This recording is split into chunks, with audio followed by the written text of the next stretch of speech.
What is going on, everybody? Mario Munguia here in Fighting FX, in Fighting Exchange. You know what time it is, because the exchange is happening right before our eyes as TKO, Dana White, WWE, Saudi, The Ring, everybody that is conglomerated into this massive combat sports force is taking over. But that is why you got me on tap, because this show is needed to cover the far spectrum of what's happening right now, right? Because you got boxing on one side and the big, great, beautiful fight that was Roach and Pitbull this weekend.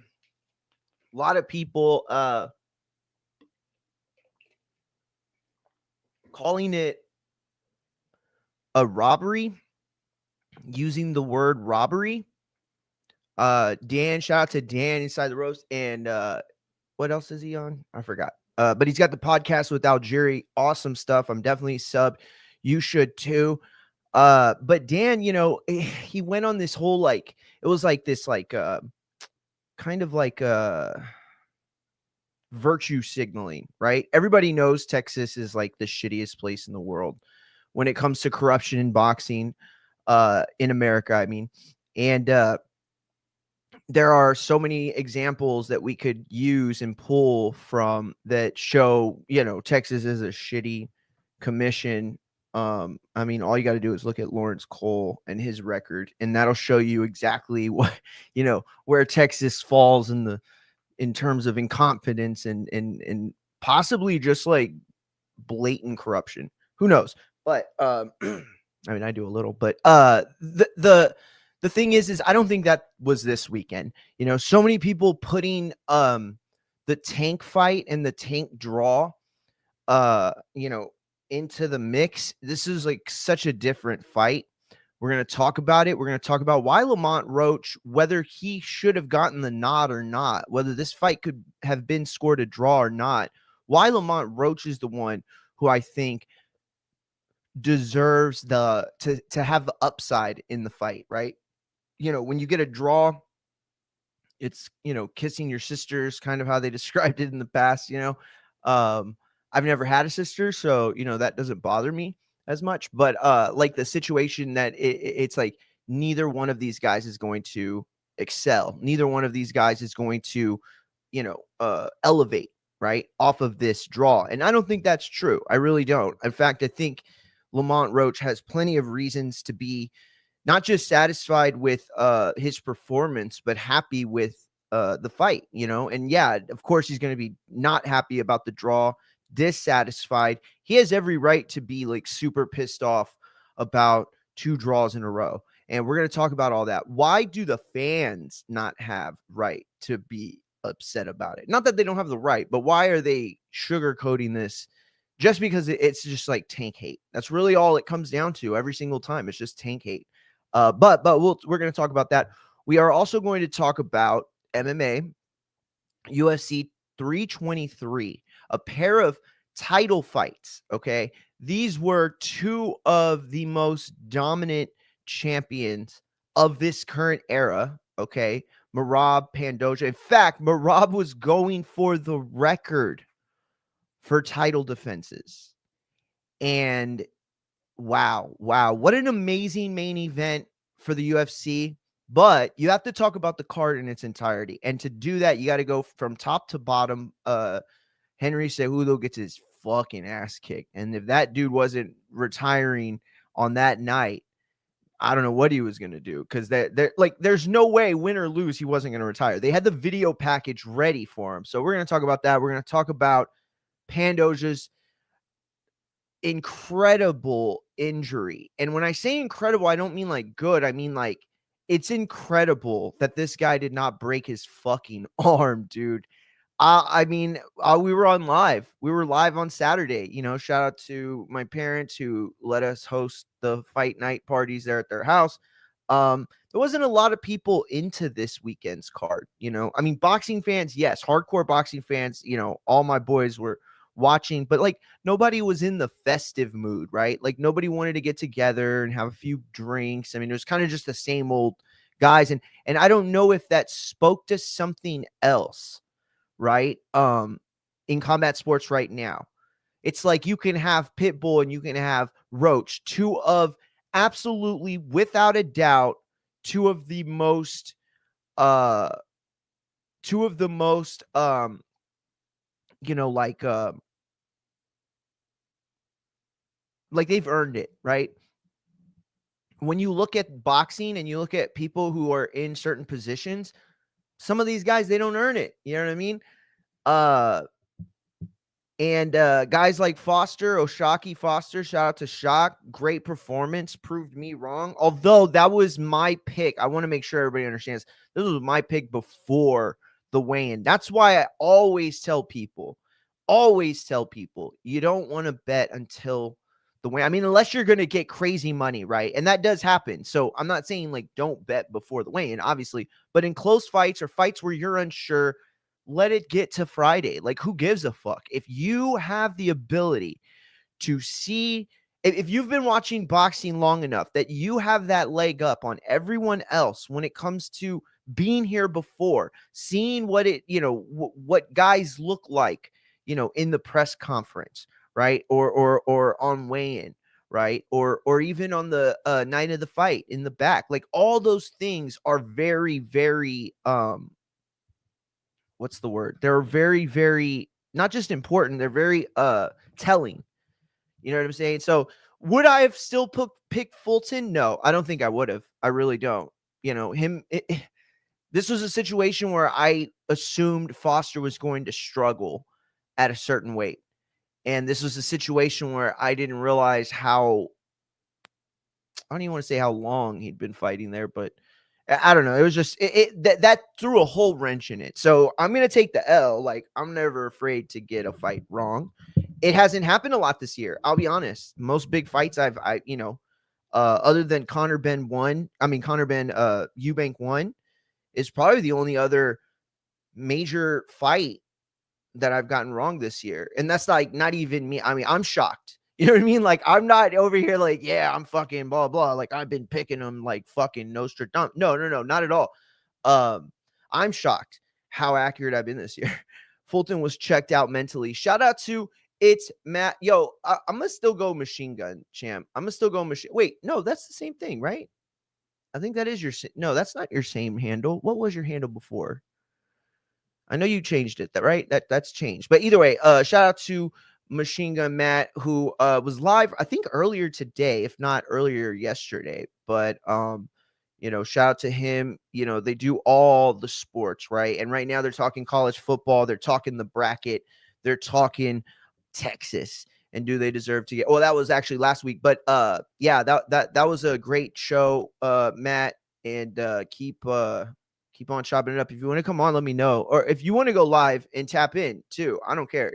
You're more than welcome. Abe's coming on in 15-20. So, you know, after that, if you want to jump on and, you know, share it to your Twitch or YouTube fam, more than welcome. YouTube changed everyone's chat handles. Did they? Oh shit. I didn't even notice that. Appreciate the heads up. Yeah, so anyway, we're going to talk about the UFC. We're going to talk about the PBC. But right now, more than anything, we're going to talk about John Cena. We're going to talk about John Cena for the remainder of the hour as I get into Raw. And I will be covering that tonight's episode for fightsatw.com, fightsaroundtheworld.com, where you can go and read, in my opinion, top 5 for sure, but top 3 pound for pound best staff out there for combat sports. You know, it's like a lot of people out here that do this job, right? And like I'm not gonna like hate on anybody. Like Showbiz is a great dude. I mean I've never met him. I think I've interviewed him a couple times when I was with the Boxing Voice. You know what I mean? Or he was on a couple times. I don't even remember if I know I was on for like a few of the episodes. I've been on other panels where he was on like a guest. I think he did D's show before too. I don't remember. But anyway, like, you know, like, God love these guys, right? The casual fandom has become a much bigger part of boxing than it ever was. 10 years ago, people talk so much shit in boxing, right? Hardcores are so protective of their sport. And that kind of gatekeeper shit, it's died down a lot. And that's great, right? And so this isn't me hating on him or Tone or any of these other kind of casual guys that have gotten deep into the sport and really make it all their content. But it's just that, man, you know what, dude? I'm going to fucking pick being cool today, dude. I'm going to pick not being a dick today. I'm going to pick not talking shit and not being like fucking negative. I'm just not. I'm going to tell you what I thought about all these things today on the PBC card. And we're going to also talk about Ryan Garcia and where he's at ahead of this potential Mario Barrios welterweight. I mean, talk about WBC fucking being morons. You know what I mean? And like, on one hand, trying to be like, this is decorum and this is how champions are supposed to be. And, you know, you should apologize for blah, blah. And then on the other hand, continuing with their, you know, bullshit, dipshittery, literally makes zero sense the way that they handle their business. But anyway, we're going to talk about all that. But for now, we're going to get into the John Cena stuff. It's become a thing, I think, right, online to make everything bigger than it is, and also like simultaneously like hate on everything that like it's like cool to not take things serious, right, online, or it was, or it is, or like being a troll. Like, dude, I've been doing this since like 2010, bro. Like, there's zero amount of trolling that gets to me. There's zero amount of things that I could read online. Like, I know the thing that very few people know in their like teens, in their early 20s, and that's that most of these people are full of shit, right? Most people know what's going to get clicks. Most people know what people are going to get mad at and upset at, and they're just going to say the thing that's going to piss you off so that you'll comment or you'll like or you'll follow or you'll do whatever the fuck ever it takes, right? That's all this is. That's all this whole game is, right? Neon, you know, Kick, Twitch, like Aiden Ross, Ryan Garcia, like all these fucking guys, they're just rage baiters. That's really all it comes down to. You know what I'm saying? But the amount of hate that I've seen on John Cena in the last like 48 hours, or his fandom, I should say his fandom, because it's so funny. Like, everybody that talks shit about people that love John Cena or that have been emotional about John Cena's place in wrestling, right? Like, trying to detract from what he's done, or trying to, you know, hype up or amplify their own favorite wrestlers' bullshit, right? But over the weekend, a trending topic has come out on TikTok, and it's essentially a lot of fans who are upset that this week marks the final week of John Cena's active wrestling career. That's right. If you were a boxing fan or MMA fan watching this live or on replay or whatever, yeah, as of 12/08/2025, we have officially entered the fight week of the Last Time Is Now Saturday night main events. I don't even know if it's like nobody even what, like, at this point, let's just stop calling it Saturday night main events, right? Because it's like, who gives a fuck about Saturday night main events? This is the Last Time Is Now PLE. And if anybody ever fucking wants to, like, that's not really breaking news, champ. But yeah, appreciate it. So anyway, there's a lot of like nuance that goes into this, I think, but for my part on this show, I think that this week it will be vital for me to at least give like 30 minutes to a day to John Cena. That's weird, I know, but it matters, dude. It matters. And so, like, that's one thing, right? That's a whole other topic we could talk about. But the point that I'm trying to bring up is that there's this like really ugly fandom of people who are just like viciously attacking John Cena fans. Like it's a cool thing to do. Like if it's funny, right? Like, and I didn't see a lot of people like, okay, so like when Hogan passed, the attack was like political, but it was also like emotional, right? There were a lot of black Hulkamaniacs, right? And they felt like they got stabbed in the back, right? With when it came to Hogan and all the stuff he had said. And so it's like nobody questioned at that time, though, whether Hulk had a legacy worth talking about. Nobody dared question whether Hulk Hogan and Hulkamania meant anything to wrestling, right? Like it was, should he mean as much as he means because he's a racist or he's a, whatever the fuck people said, right? And I mean, most people just said racist, but like, should we love him this much? Should we care about him this much? Should we blah, blah, blah? Like that was all of that, right? When it comes to John Cena, there is this notion, this narrative that he somehow doesn't fit the criterion of a Hulk Hogan or The Rock or Stone Cold. It's weird. It's so weird because everyone else, like, they get their flowers, they get their respect, they get their chance to leave the boots in the ring, and their fans have their moment to grieve, right? Like Taker's fans. Like nobody, I don't remember anybody on Twitter the night that Taker left those boots in the ring, like hitting back at fans on Twitter and IG, hitting back to his fans like, he wasn't dead, right? You know he wasn't really a dead guy. There was nothing in his urn. It didn't give him any power, right? Like, the fuck? Yeah, I'm not a fucking moron. I'm not a 7-year-old child. But it's like, bro, Cena represents the upper echelon of the most over version of WWE ever. The most commercially accepted, wide-ranging, like, this is the era where they could have had the most eyeballs. That Cena was the guy for that. But anyway, we're gonna have Abe on. He's gonna talk to us about what we got coming up this weekend. Saturday night main events: John Cena versus Gunther. Yeah, he won. LA Knight, he beat him. He had another life and death match with LA Knight, which, oh man, I don't know. Like, it's like anything that could have made this Gunther match cool didn't happen. Just absolutely didn't happen.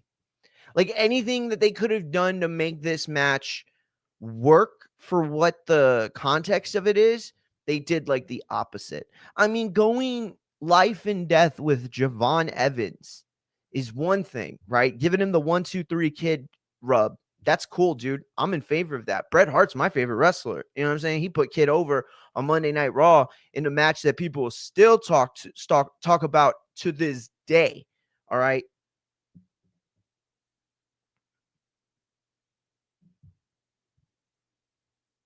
Hold up. I'm getting texts from guests.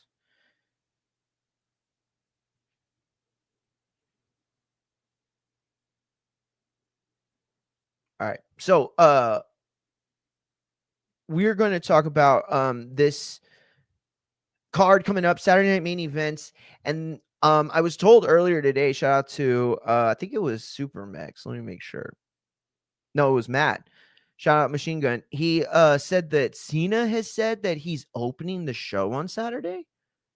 There's no way, right? Like, I mean, I get what he's trying to do if that's his call and if that's actually what's going to happen. I get that. I get what he wants to do, right? He's trying to put everyone else on the spotlight, right? He's trying to elevate everyone else. But it's like, damn, dude, can't we give him like one a night? Like, just let him be selfish for the fans. Like, I don't know, dude. I just think that this whole thing sucked, and now, like, at the last minute, we could just like make it what it is, make the best out of it. But that brings me to one of the points that we are going to also be talking about, and that is Gunther the new legend killer? Yeah. Here's the thing. He's also killing his own legend. Like, here's the thing. Tell me if this makes any sense to anybody. If anybody thinks this makes sense, please hit the link. Come on, dude. I will literally mute myself for as long as you want. You can filibuster the show and tell me how this works in a million years. That Gunther, right, this technician, like, built up on the principle that his character was an absolute tactician in the ring, loses to Jey Uso, a tag team specialist, by the way, a tag team specialist. He loses at WrestleMania on the big stage by tapping out. He tapped out to Jey Uso. So then you're going to fast forward it, and Gunther ends up winning all his matches by submission, taps out LA Knight, then looks at the camera, looks in the camera and says, and Cena, you're going to finally do the thing you've never done. Quit. He's like, you're going to tap out. No, we understood the first time, Gunther. Don't repeat it. He said that like if it was like never been used before. I was just like, oh man, dude, Gunther, you've known you were gonna win this tournament for like 4 months, and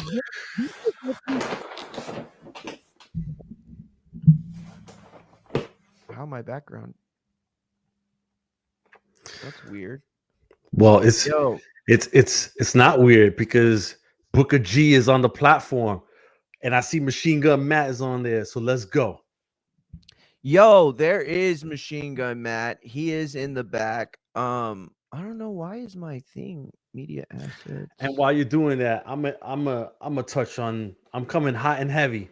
I'm coming on the runway hot and heavy. Hey, hell yeah, champ. Yo, Matt, Gunther, the new legend killer. That's what I feel like. I feel like I was thinking about this the other day. You know how in the movie Ocean's 13, when Al Pacino was there and he was like, so what do you offer me? A Billy Martin? And he was like, I don't accept. That's how I feel like this is, they're offering us the Randy Orton. And I'm like, I don't accept. I don't accept that. Yo, that's a good metaphor, champ. Yeah, I'm not accepting that. Yeah, they're like Billy Martin. That was also the Ocean's 13 reference too, by the way. They're offering the Randy Orton, and I'm saying I don't accept, and I don't like it. That is what they're doing. Gunther is they're pretty much playing up that legend killer, and I'm not for it. But guess what? Listen, I'm still holding on to a little bit of faith here, and I'm saying this. I'm saying that you can't ignore all the noise that Gunther isn't that guy for this spot. I'm still holding on to the idea that we get at show change or in show change swapperoo. That at some point, maybe in the beginning of the show, Gunther comes into the building and gets attacked by somebody, and then all of a sudden, no one knows who John Cena is gonna face at the end of the night, and that anticipation continues to build throughout the whole show. Everybody online is talking about, well, who is gonna be the person that faces John Cena? Instead of dragging it out through the whole week, it's through the whole night, and as it builds, and then nobody knows what's going to happen, and then all of a sudden, pow, somebody comes out. Yo, that would be great. I would love it. I'm not even gonna come close to holding my breath. And here's the biggest reason. I feel like they want to do something with that mask guy. There's no question. They want it to be, I'm hearing Seth Rollins. They want to play it out until Seth Rollins comes back. That's one idea. I mean, there's just so many different ways they could go. I think that kind of one mystery at a time is like more their style, right? And I don't know. It goes into a lot of that stuff. Abe, though, I wanted to ask you, what did you make though of John Cena's own father, making comments about Gunther, saying he didn't want it to be Gunther, saying that the fans deserved better. He even gave his like top 4. I think it was like Randy Orton, Chris Jericho, Kurt Angle, and then I know for a fact he said JBL because I remember thinking, why? Like who? You know what I mean? Like you're the one JBL fan out there. It's Cena's dad, but and then he commented on Rogan. No pop. yeah.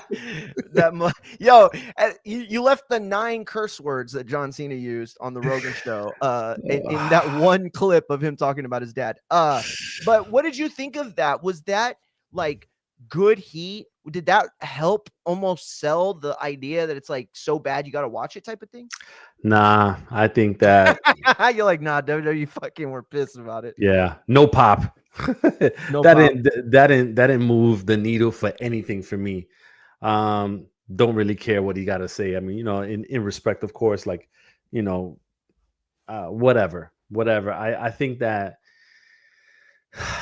Saturday's gonna come and it's gotta be something, man. It just can't. I saw there was a post out there that they're doing like this fan fest outside the arena on Saturday, like throughout the day. Like it's gonna be like a whole kind of like festival thing Nice. happening down there. So it's gonna be a big event.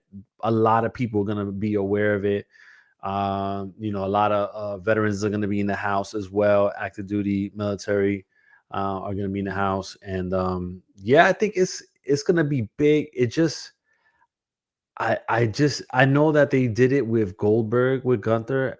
Just don't give me Gunther, man. Like listen, I would rather for it to happen what I just mentioned before, and you preserve Gunther for a fresh storyline in 2026 than to do this.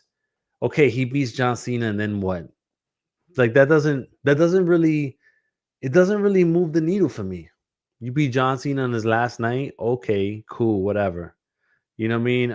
If he loses, okay, cool, whatever. Like he's just not the guy. I'm sorry. Like I would have took an LA Knight. That would have been the far better choice. Yeah, you booked that last week too. You had said, listen, I think there's still a chance they could be LA Knight. And I'll be honest, I think the pop would have been huge for that on SmackDown. I mean, you could tell just watching that crowd knew full well what was supposed to be happening this night, right? Friday, the crowd was literally like moments where, and they even almost got me for a moment. Like I never got there to a point where I thought LA Knight was winning it. But I'll be honest, there was moments where, you had that one near fall towards the last third of the match for LA Knight. It was like his big, last blow off offensive stand. When that happened, I was like, yo, if there was any moment that they were gonna like, oh my god, let's switch this right now, like literally in that moment, like I don't think it's ever happened in the history of wrestling, probably in WWE, but if it was ever gonna happen, that moment, because LA Knight had that crowd in the palm of his hand. Cena said earlier this week, I think it was or last week, that he wanted to work originally 220 dates. That's what he said on, I think it was a podcast or some show. He said that when he came back, what he wanted to do was work, the full schedule.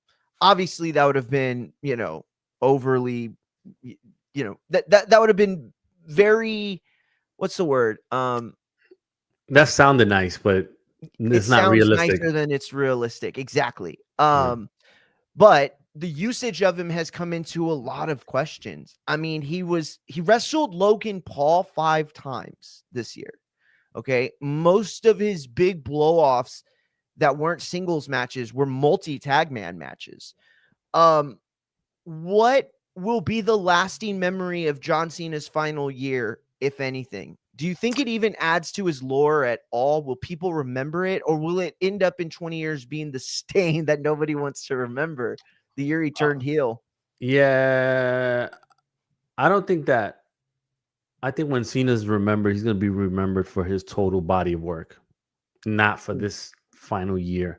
Because I'm going to tell you right now, like I finally watched the Cena AJ Styles match yesterday, and it was probably the best match he's had like the whole year. And so, I think you might be right. It was really good, and so. I think it's just overall the overall body of work, because maybe you'll remember that, or maybe you remember the sound at the Madison Square Garden when he was at Raw last week. That place was rocking. It was a zoo in there, and so maybe you remember that. But I think overall, just the overall body of work is what you'll remember. Not so much, hey, this specific match or whatever. So the rumors are, or there's word that he might go first on the card on Saturday in an effort to showcase literally everyone else. We know that Obafemi is going to face Cody Rhodes this after he defeated Ricky Saints this last Saturday's match. Mhm. Yeah. And so the whole Sand Deliver angle thing. But two-part question here. Number one, is Cena starting this off?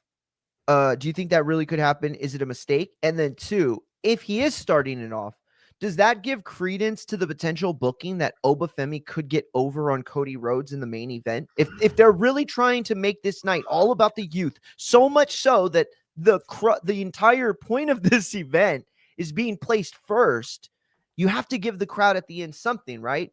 What do you think? I don't like the idea of John Cena going first.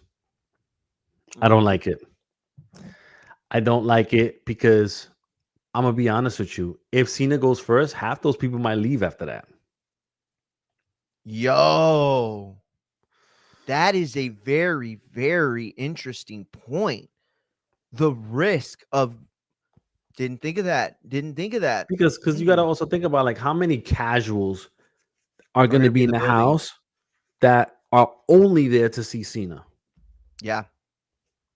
So Yeah, and then you got to wonder how many people are turning off their TV and switching off Peacock on a very busy, Saturday night. Also, it's holidays. You know what I mean? They'll muscle through, some shit in between. To You know get what I to mean? Cena. To get to Cena, but Cena first. Oh, they switching off right after. Yeah, I can't imagine that keeps the eyeballs that they'd want. Yeah, nah. I think you have to go Cena last. Now, do you go Cody Rhodes, Obafemi first? I would say yes. I would say yes because everybody is hyped up, tuned in. I think other than the main event, your peak is going to be right in the beginning of the show. And if look, they've been trying to bring up Obafemi for a minute. I just didn't see him being like a big top guy at the main roster. He's got talent and everything. I don't know. It's just he just doesn't get over on me with his whole character. I mean, it's cool, but it just doesn't hit me like that. And so I don't know if he's going to be a main guy like that, but him beating Cody right in the beginning of the show, that could be it. It's not for the title, obviously, right? It's just kind of No, like not at all. Yeah. But they're all showcase matches. But this could very well be what the 1, 2, 3 kid match was for him against Razor Ramon on that Raw show. Yeah. It could be that big, like, huge propelling angle, type of thing. Abe, the rumor right now is that as of January 5th, the big Netflix Raw anniversary special that's going to be headlined by CM Punk defending his heavyweight title versus Braun Breaker, getting his first shot at the belt. There's a lot of rumors that Netflix is pressuring WWE to make it a Raw after Mania type show. There are several names, big names from NXT that are rumored to be moving up, if not January 5th, then for sure by the road to WrestleMania. Most rumors are saying it's going to be before. So that said, could you see, or in your opinion, is the John Cena final match? Oh yeah, for sure. We know they're coming. Could you see this John Cena final Saturday Night Main Event as a preview as everyone that's going to be called up? Obafemi, Sol Ruka, who else was on there? Potentially. Because I was, Trick Williams was supposed to initially go up there because he was part of the Raw trailer last year for the Netflix show. And that's right. And I don't know what happened. Maybe they just kind of like, pulled it back and wanted him to season some more or something. But I think Trick Williams is one of those guys. Trick Williams is as a guy, Obafemi. I mean, here's the thing. I was gonna say maybe maybe Lola Vice, but I think they wanting her to work AAA a little more. Yeah, I mean, I guess I could see that. I really could see that, but it's just that. Look, here's the thing. First of all, you have a overexposure problem. I think as of now, heading into 2026, there's an overexposure problem that has to be fixed somehow, right?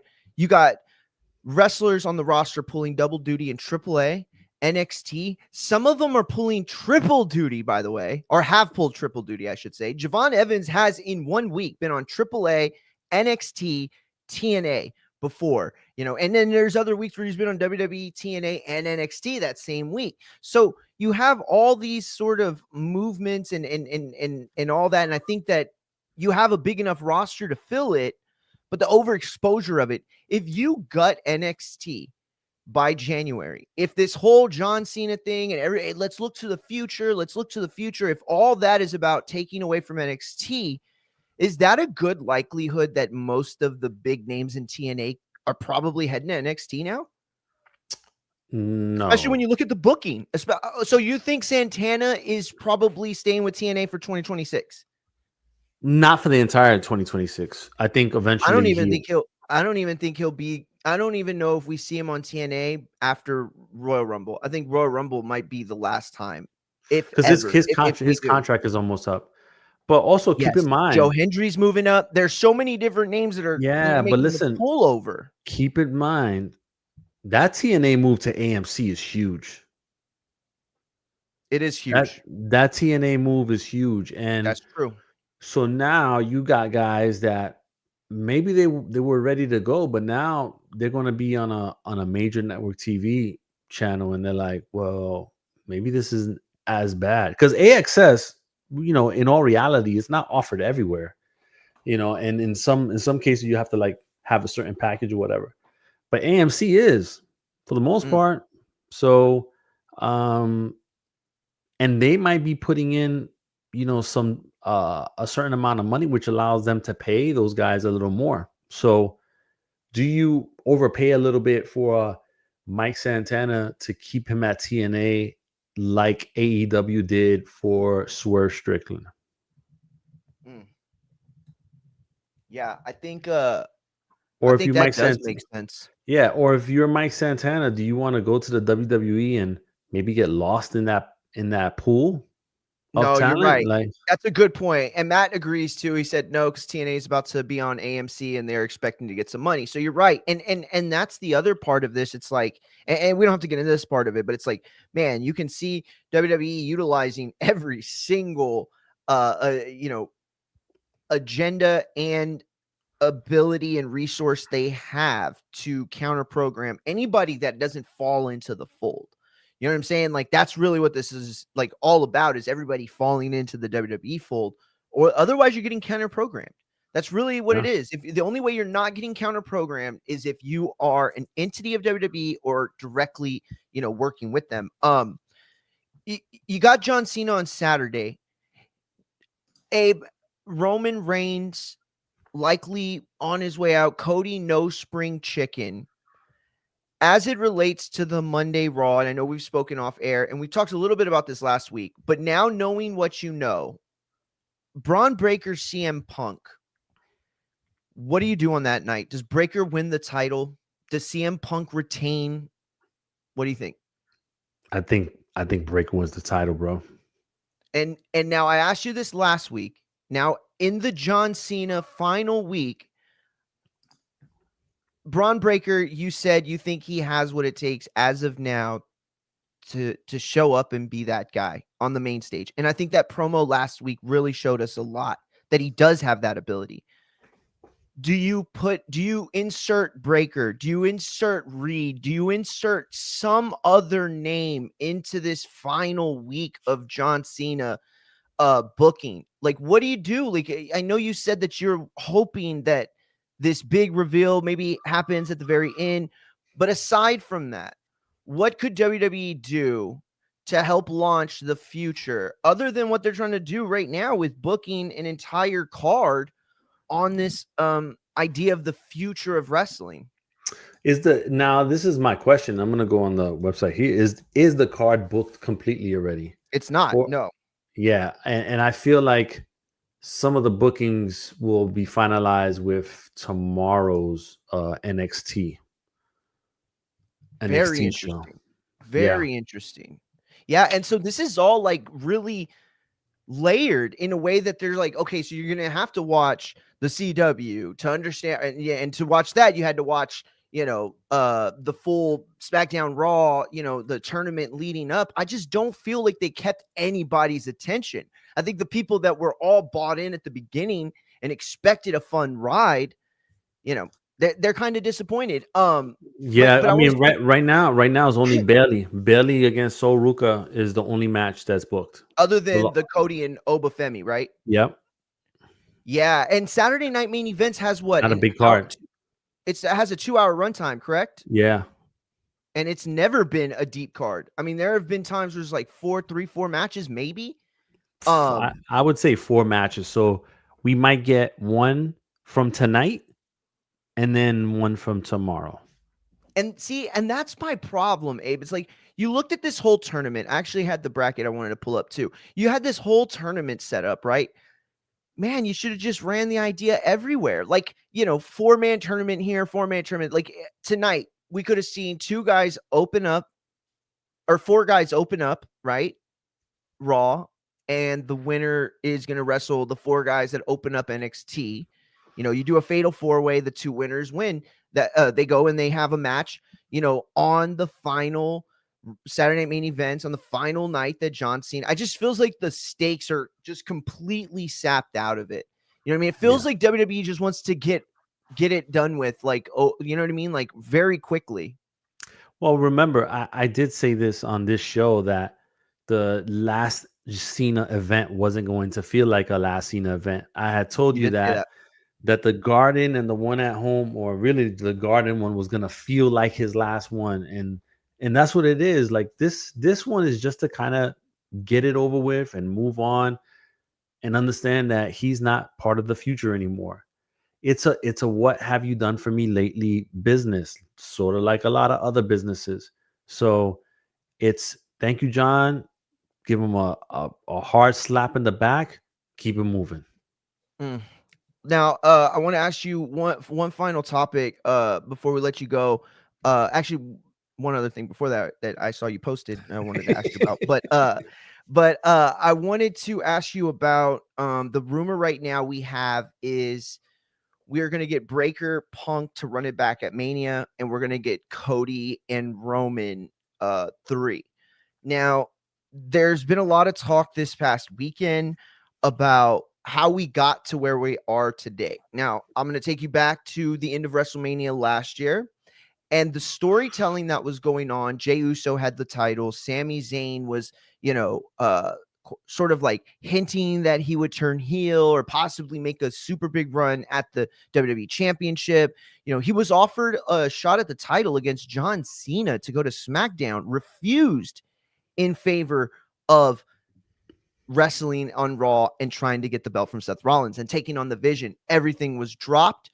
You got Roman. He comes in at the last minute, and everything has changed from the first half of the year to this half of the year. And the rumor, as it stands right now, the leading rumor is that Roman is not happy or adequate when it comes to Hollywood and his chase of those dreams. And he was looking to get right back into the fold for this WrestleMania. And there are rumors that it was supposed to be Sami Seth. There are rumors that it was supposed to be Braun and Roman. Braun Roman was actually the original pitch. And if you remember, midway through the year, they were the ones butting heads. All of a sudden, Reed and the Anunnaki and this whole family faction thing started to like come, and they moved away from Breaker. Abe, as it stands right now, do you think that WWE actually has a problem with creative? I know I asked you this question last week as it related to ESPN and Disney apparently not being happy with the product they've received thus far. Now we're hearing that wrestlers are, starting to feel more and more pressed about their creative and wondering, what the direction is in moments where it didn't happen as much, questioning as much. What do you think the issues here are, if there are any, with creative?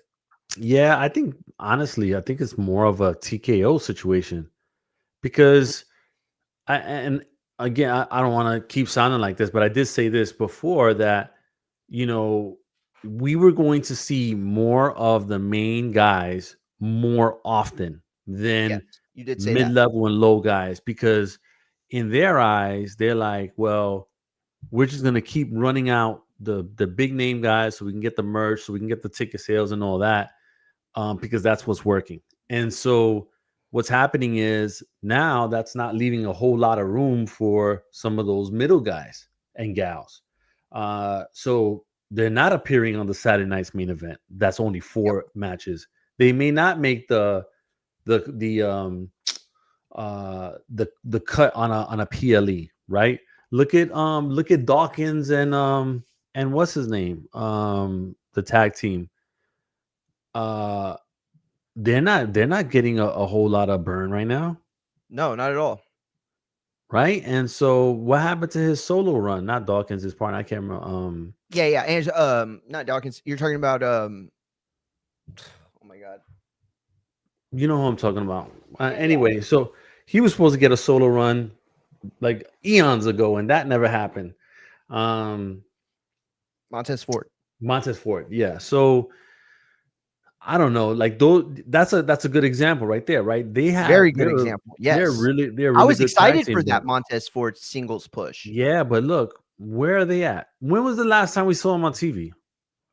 Bro, good question. Yo, Matt, no, that's on me really because I have really bad short memory, so short term memory Yeah. No, me sometimes. too. Montez Ford looks like a star, but that was hilarious, Matt. Hilarious. Yeah, Yeah. but that's the thing though. Like, when was the last time they were on TV? When was the last time they were on the PLE? Like Word. they were added what as a late tag match at Mania, I think it was, or Yeah. SummerSlam. SummerSlam, I think it was. Yeah, but see, I get what Matt is saying, but that's the thing. They're not impacting because they're not out there Yeah. enough. No You got to be booking. out there, right? Like, Yeah. how are you going to impact? What did they do when Roman wasn't hitting the mark? They kept sending him out there, kept sending him out there. The problem is that TKO is not trying to do that. All they're looking at is where they can make money right now. Mm. Who's making money right now? And they'll keep burning that. What's going to end up happening though is they're not going to develop, those guys that they could develop to replace those older folks later Yes, on, exactly. and they're going to end up in a situation where they don't have a bunch of guys that are making money right away. So, and then they're gonna be like, uh-oh, like what do we do now? And then they're gonna be, forced. So I say all that to say this: they might be also pushing, the creative stance to where they want more of what makes them money right now. I don't think that they really care about who's gonna make them money in 5 years. They're wanting for people to make their money right now. Word. Yeah, I agree. Listen, and that's so funny you said that too. It was like hearing a podcast last week and they were kind of mentioning the same things. They didn't bring up the Montez Ford, which I think is a great addition to this entire point. But they were saying how it's like the only real names that you can guarantee are going to have some sort of impact in the future are people associated with the Anawi family. You know what I mean? And when you look at it, this family has become the biggest and biggest family in wrestling. They have overtaken the McMahons. The McMahons really don't factor in anymore.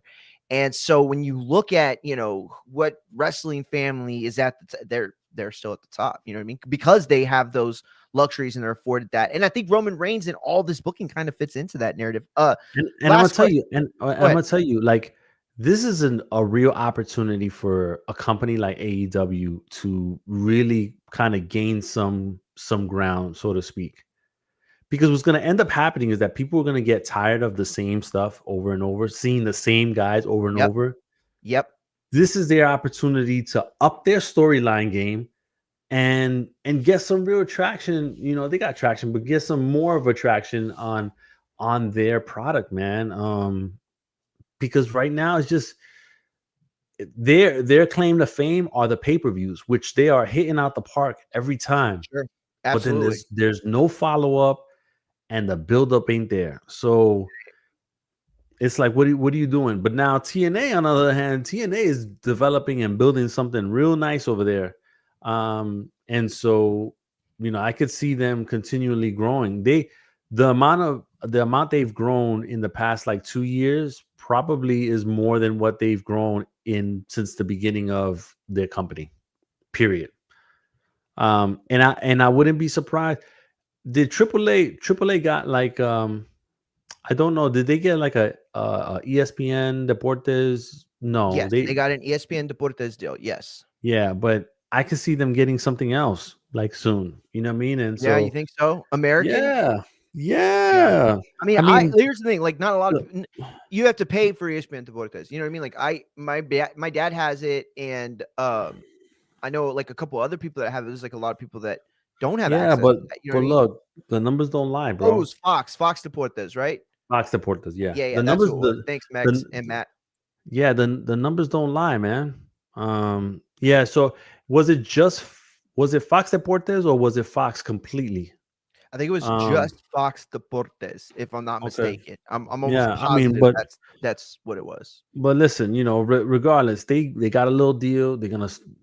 I think that there's an opportunity for them to make even more money and develop it even more. So I think Agreed. we see more AAA. The numbers don't lie, Yeah. bro. Every time AAA comes on, they're big. They're big. Yeah. So No, I agree. Listen, before we let you go, I want to ask you, you posted earlier, and I had been wanting to ask you, I've been actually wanting to ask a few people, and I've just been forgetting. Teofimo versus Shakur is set for January 31st in Madison Square Garden, and you can assure us that it's in the big, hold right? on. No, excuse me. I was reading Supermax's comment. Clean up some of the false statements. Oh Hilarious. man. Yo, I'll tell you, Listen, don't worry, Abe. I got him. I got him after you leave. I Mauricio got him. Don't deserves worry. everything he's got coming to him and that came to him. Pause. For real. Word. But yeah, I just wanted to ask you. So it is gonna be in the big room at MSG, correct? That's what I'm being told. I'm being told that Okay. it's going to be at the big room. Officially, they'll announce it on Wednesday during their press conference, and I guess they're going to be saving it for that. But I was told it's going to be the big room at the Garden. We're trying to make it into a big event like that. Is that will that work? Do you think they can make it work? Do you think they can sell the big arena? Yes. Contrary to what people may think, as far as like Shakur and his style and everything, he does sell tickets. And when he had his fight in New Jersey, he sold, I think, what, 12, 13,000 to fight I forgot who he fought, that he sold that. And so he can sell. People will travel from Jersey to go to the Garden for this. I think Teofimo, with his popularity, whether people like him or not, will draw. I saw something about maybe Bruce Carrington being on that card, so that would help. He's got a little following in New York. And then if Keyshawn Davis and his brothers are on this card, like what his manager wants, Jay Prince wants them to be, that can also push the needle as well as far as numbers. But they're going to need a combination of, not one person is going to draw everybody. They're going to need a combination of, all the guys on that card to fill up that arena. And Eddie Hearn's Agreed. Matchroom is going to be the official promoter for the event. Oh, are they the lead promoter? Wow. Okay, Yeah. cool. Sounds awesome, man. Appreciate the info. Thanks for letting us know. Thanks for tapping in. And fightsatw.com. Give your personals. Yeah, at AG 718 on X, Instagram, TikTok, and at AG Boxing on YouTube. And let me see what else. Oh, this week going to the Badu Jack Noel McCallion rematch. That's in Man, I can't believe LA. they made that a pay-per-view. Yeah, That was crazy. it's a pay-per-view.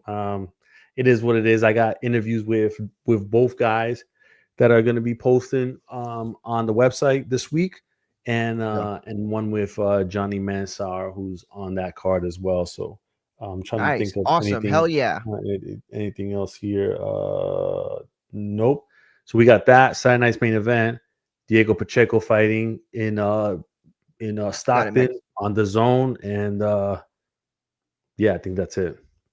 Yeah, Hell Matt, yeah. it is Awesome. a pay-per-view 29.95 for the Badu Jack, and that's on ppv.com, Prime Video, Triller, and Fubo. And Yeah. also cable. It's also on cable. Like if you have Oh, is it traditional cable too? cable, Oh, that's right. I saw your post. You said that. yeah, Yeah, that it was yeah. You on have traditional cable, terrestrial you cable. go order it That's through there too. crazy. Yo, Yeah. I might just order it just so I could talk to the cable operator again. I haven't heard from her in a long time, dude. They used to call me up. You know what I mean? Now I'm gonna just call her just to talk and I'll order at the same time. No, hey, but I appreciate you, Abe. I'll talk All to you right, this man. week, champ. All right, bro. We'll see you Peace. later. Yo, that was Abe Gonzalez, fightsatw.com. And just so everybody knows, it looks like we possibly will be treated by to a visit from everyone's favorite hater. Y'all might know him by his government name, Joe, but I know him as Supermax. And yeah, he went after Abe in the chat. Yo, it was crazy how many people it was crazy chat Max. It was crazy how many people have been like caping for WBC. Yo, I saw HLD just like pomming it up on Twitter the other day, like calling it like he said D Style had Mauricio Suleiman derangement syndrome, bro. Like that's it right there. That is it. You gave yourself up, bro. You know that when you can't defend fucking shit, you just say somebody got derangement syndrome. That's all you got to do, right? You suck at debating, say somebody got derangement syndrome. You want to suck the dick of a guy who has orange hair and is terrible at politics? Tell everybody they got derangement syndrome. Like, yo, y'all got to stop with that shit. But shout out to Mex though. He he wasn't pomming at all. He was just keeping it 100 with how he felt. You know what I'm saying? And speak of the demon himself, what's going on, Supermax? First of all, you address me as champ, as I am Champ. the reigning Border Wars heavyweight champion. Border Wars This, heavyweight champ in the house. That's not a joke, y'all. That's not a joke. Y'all could yeah, make fun if you want, but Bab's gonna piece you up. You know what I'm saying? It's just like nonstop blows with Supermax. You're in the corner, like, oh my god, where he Supermax turned into 5 people. yeah. Unfortunately, my fighting style is very too similar to Pitbull Cruz, who is one of the fighters that I dislike the most. Ironically enough, but Whoa, not yo, dislike, bro. But you got famous off a loss, brother. word. Yeah, I hear that. Honestly, I do hear that. Yo, I want to get into whatever you want to get into. I do. But before that, I do want to ask you about this John Cena thing real quick. Okay. John Shoot, Cena went on Rogan. Obviously, like at this stage, like, you know what I mean? He's got Peacemaker out. It's like a great point to just go and do Rogan, I think, right? absolutely. A lot of people were shocked with how much cursing he did. Do you think that was a fair uh criticism some people had that he cursed too much? I didn't think it was.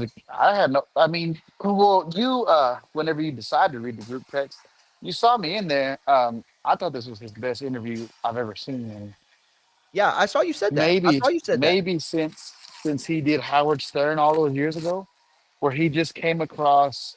Because let's be honest, Cena, when you see him in these interviews, he's very robotic. He sounds like a robot. He's always very cautious of what he says and the Yes. things he says. And Methodical with this his one, speech. Yeah, you're so right. and he was here to an extent, but I feel like, that's a credit to Joe Rogan where he was able to bring the comfort level of John Cena back down. And we got a human form of this cyborg that we hadn't seen in a while. I thought it Yo, was his that's so best. messed up, Cyborg. Yeah, no, I mean it's not unfair what you just said. It's just fucked Yeah. up. You're being that honest. No, I'm playing. Yeah. No. I agree with that. However, right, the vast majority of people that are fans of John Cena, not fucking aware of John Cena, not have been a fan or at some point have, seen his work, fans of John Cena are mostly like really young. And on top of that, the adults, this is just my own finding of covering wrestling and being a live streamer over the last 4 years. A lot of John Cena Jesus fans are Christ. very young at heart. Okay. So Excuse me. what do I'm you, sorry. Real quick, Mario. Let me just interrupt because I'm leaving the yeah. gym, bro. And I know Planet Fitness prides himself on no judgment, but Jesus Christ, if you're not gonna wear deodorant, don't come to the fucking gym. Oh My man, God, dude, if you're not gonna wear deodorant, that's don't leave your fucking house, bro. that's What the fuck awful. is it You, with people? yeah, you're on a treadmill. God damn. Oh Um, man, no, okay. So to your point, right? sending You that say stench that, in the but fucking back of you. Terrible. like, dude. Also, a lot. First of all, how many kids are fucking listening to Rogan? A That's lot. true. You got to remember, a lot of John Cena's fans that have been fans since childhood. Who do they remember? Who made them a fan? We all loved the Doctor of Thugonomics. So Yeah, absolutely, I we do. thought, Fuck yeah. and you know what? I thought that's why this was so refreshing to me. It was like a callback to the original Cena character that drew everybody's attention. I mean, I think we were all fans of that version of Cena. Yeah, absolutely, bro. There was nothing better than rapping John Cena, especially because at that time WWE was starting to take like a real bad nosedive in terms of creative. Like it just felt like we were getting the same matches at that time. If it wasn't Alberto Del Rio and fucking Jericho, then it was, I mean, I don't know. I can't even remember that time because it was so forgettable. But yeah, that's a fair point though. And I like that where you took it. It's just that here's the thing, right? Like my uncle, I swear to God, Mex, I had dinner with my uncle on Saturday. It would have been my grandpa's 81st or 82nd birthday. He passed obviously a few years ago, but we were having dinner at his favorite Mexican restaurant, and he was like, "Hey Mario, did you see John Cena on Joe Rogan?" And I was like, "Yeah, I saw it." And he's like, "Oh," and so he ends up like he'll share stuff with us all the time, right? Like me, my cousins, my brother, we're all 35 or older. No, okay, we're all 32 or older. Okay. He goes, Mid 30s. yeah, I was going to send it to you, but there was just too much cussing. I didn't want y'all to hear it. I was like, I'm fucking 30. I'm 37, dude. Like, what the fuck are you talking about? It's too much. You But know what I mean? But that's like, he still sees your us as uncle. young. You know what I mean? Yeah. Yeah. Yeah. First of all, So, shout out to y'all for going to your grandpa's favorite spot for his birthday, even though he's in heaven. That is awesome. I love that. Number one. yeah. Um, but yeah, see, okay, but that's just an uncle looking at, and I get it, right? There's some people that don't like. For me, it was just refreshing because, like, I think even a year ago we had this conversation, right? Where what was he did another podcast? It might have been it wasn't with Stephanie. He did an interview somewhere where I feel like me and you in particular were like, God, it's just like he doesn't talk like that. It's worse than a politician. It's like Was it PBD? Or was it Kai may Cenat? I have think it might have. I don't remember. I it remember may it have was it like, was one of the God, he two, and sounded it's like just a like fucking no, robot. you know what? It was PBD, right? Because that was the whole PBD, which normally I think he's a logical guy, but like, oh, you should have kids. That whole shit was, I think, the topic of conversation. But it's just like, dude, he does. Who talks like that? There's no way he actually speaks that way in his fucking like when he's around his family and at home, relaxed, right? So to me, he's not been a good interview. And I actually love What's Your Story with Stephanie McMahon, but even his it was like, bro, you don't there's no way you actually speak that way. Like there's just no way. Oh no, no way. Um so for me personally, I think this was refreshing and it showed, you know what, Cena, I'm never gonna sit there and tell you I was a Cena guy, but I respect the history, what he meant to the business. Like I told you, the real subject should be is John Cena the last true wrestling superstar? Because look at the cultural and pop culture impact he's had. I'm sorry, Roman and Cody have not done that. Nope. You're And it so hasn't right. been done since Cena. Not even CM Punk, and he's got a legion of fans, but we're like kind of like this cauldron of we're gonna follow him everywhere, and you know what I mean? Like there's Hogan, there's Stone Cold Rock, and there's John Cena. Yeah. Damn, dude. I want to real quick. Matt just sent this. The Paramount launching 108.4 billion hostile dollar takeover for Warner Brothers. Now, this was reported earlier today. I saw it, and I'll be honest, I didn't think it was real. I didn't see it on any major news outlet at first. Then I saw it, and I was like, "Oh shit!" And this money would go straight to shareholders. That's a huge part of what could flip the table in this situation. Mex, real quick, again, I hate to keep, fucking pushing back what you wanted to talk about, but Go I ahead. want to hear this from you because you had a lot of interesting takes over the weekend about what this means with Netflix, Warner Brothers, as it relates to AEW, WWE, TKO and Paramount. Obviously, they're on with UFC, they're on Paramount, is what I meant to say. What do you think of all this, man? What do you make of all this? And how crazy is it, dude? Especially like as it relates to Hollywood and shit. Yeah, first of all, I'm having trouble understanding how this is gonna work because I was assuming I'm under the impression that legally you cannot monopolize something, and you're gonna monopolize streaming services, Yep. uh, which is very fucking interesting. Yep. Um, and listen, man, it puts TNA, not TNA, I'm sorry, it puts AEW in an awkward position, quite frankly, at a bad time for them because they're had this happen 5 years ago, 4 years ago, even, I think they'd be okay because I think there's plenty of suitors. But as Abe mentioned, AAA has gotten hot as ever, which I personally, I don't see why not just leave them on YouTube. I think their numbers on YouTube are great, right? They TNA's are. gotten hot again.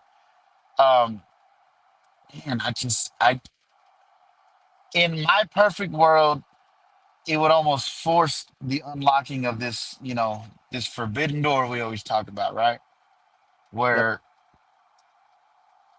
but the issue I have, I don't think will be from the WWE side. I think is Tony Khan willing to humble himself and swallow his pride and play the little brother role to the WWE?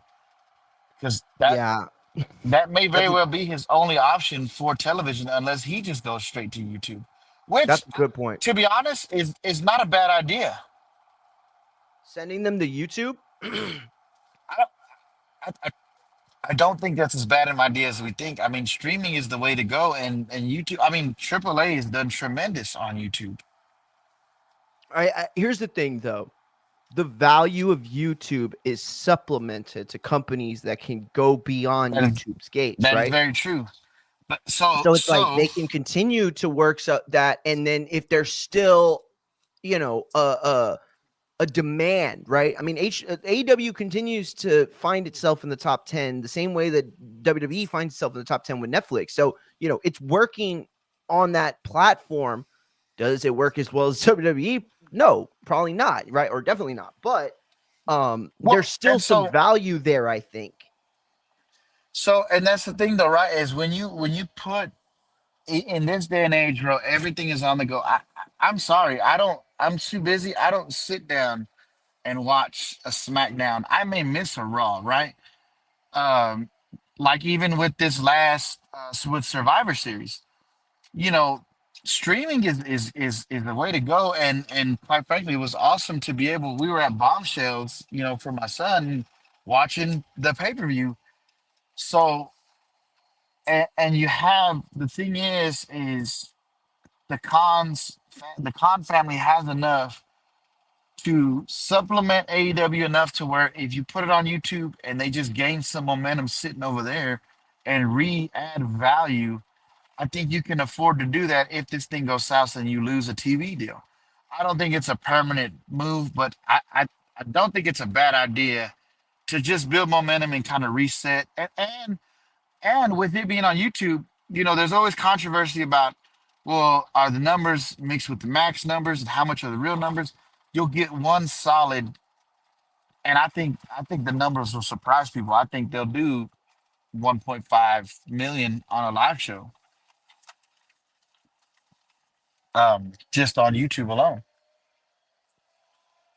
My bad, I So was on mute. Yeah, you think so? I think yeah, you have a lot of there's a lot I of think, value in what you're saying. Go yeah, ahead, my bad. I just think the accessibility increases your audience. Does it now? Is it a long term solution? I don't think so. I don't think you could be on YouTube long term. Just ask NWA, but I think it would be a good reset for them and a good place to get momentum. Well, I will say this though.